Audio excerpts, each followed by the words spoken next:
जहाँ बैठी मुनिगण सहिता नित सिय राम सुजान। सुनहि कथा इतिहास सब आगम निगम पुराण।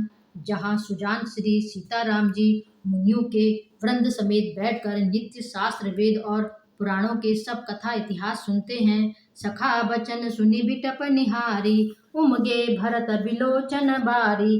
करत प्रणाम चले दो भाई, कहत प्रीति सारद सकुचाई। सखा के वचन सुनकर और वृक्षों को देखकर भरत जी के नेत्रों में जल उमड़ आया। दोनों भाई प्रणाम करते हुए चले। उनके प्रेम का वर्णन करने में सरस्वती जी भी सकुचाती है।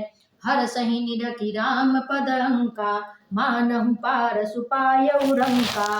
रज सिर धरे हिय नयन ही, लावही रघुबर मिलन सरिस सुख पावही। श्री रामचंद्र जी के चरण चिन्ह देखकर दोनों भाई ऐसे हर्षित होते हैं मानो दरिद्र पारस पा गया हो। वहां की रज को मस्तक पर रखकर हृदय में और नेत्रों में लगाते हैं और श्री रघुनाथ जी के मिलने के समान सुख पाते हैं। देखी भरत गति अकथ अतीवा, प्रेम मगन मृग खग जड़ जीवा।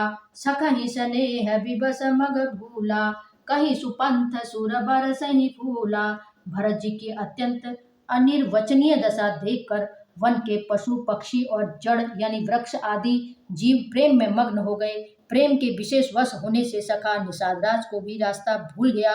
तब देवता सुंदर रास्ता बनाकर फूल बरसाने लगे। निरखि सिद्ध साधक अनुरागे, सहज स्नेह सराहन लागे।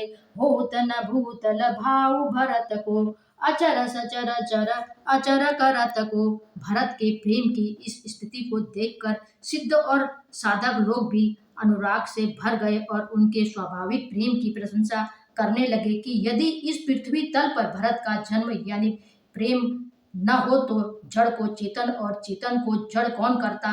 प्रेम अमीय मंदरु बिरहु, भरत पयोधि गंभीर। मति प्रकटे सुर साधु हिता, कृपा सिंधु रघुबीर।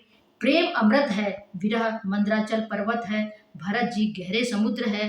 कृपा के समुद्र श्री रामचंद्र जी ने देवता और साधुओं के हित के लिए स्वयं इस भरत रूपी गहरे समुद्र को अपने विरह रूपी मंदराचल से मत कर यह प्रेम रूपी अमृत प्रकट किया है। सखा समेत मनोहर जोटा, लखयुन लखन सघन बन ओटा। भरत अधिक प्रभु आश्रम पावन, सकल सुमंगल सदन सुहावन। सखा निषाद राज जी सहित इस मनोहर जोड़ी को सघन वन की आड़ के कारण लक्ष्मण जी नहीं देख पाए। भरत जी ने प्रभु श्री रामचंद्र जी के समस्त सुमंगल के धाम और सुंदर पवित्र आश्रम को देखा। करत प्रवेश मिटे दुख दावा, जनु जोगी परमारथ पावा। देखे भरत लखन प्रभु आगे, पूछे वचन कहत अनुरागे। आश्रम में प्रवेश करते ही भरत जी का दुख और दाह यानी जलन मिट गया, मानो योगी को परमार्थ यानी परम तत्व की प्राप्ति हो गई हो। भरत जी ने देखा कि लक्ष्मण जी के प्रभु के आगे खड़े हैं और पूछे हुए वचन प्रेम पूर्वक कह रहे हैं, पूछी हुई बात का प्रेम पूर्वक उत्तर दे रहे हैं।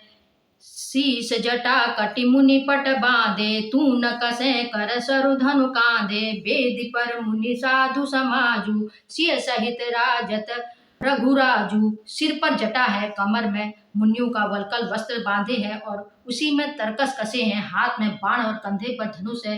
वेदी पर मुनि तथा साधुओं का समुदाय बैठा है और सीता जी सहित श्री रघुनाथ जी विराजमान हैं। बल कल बसन जटिल तनु श्यामा, जनु मुनि बेस कीन रति कामा। कर कमल निधनु साय कुफेरत, जिय की जर निहरत हसी हेरत। श्री रामचंद्र जी के वलकल वस्त्र हैं, जटा धारण किए हैं, श्याम शरीर है।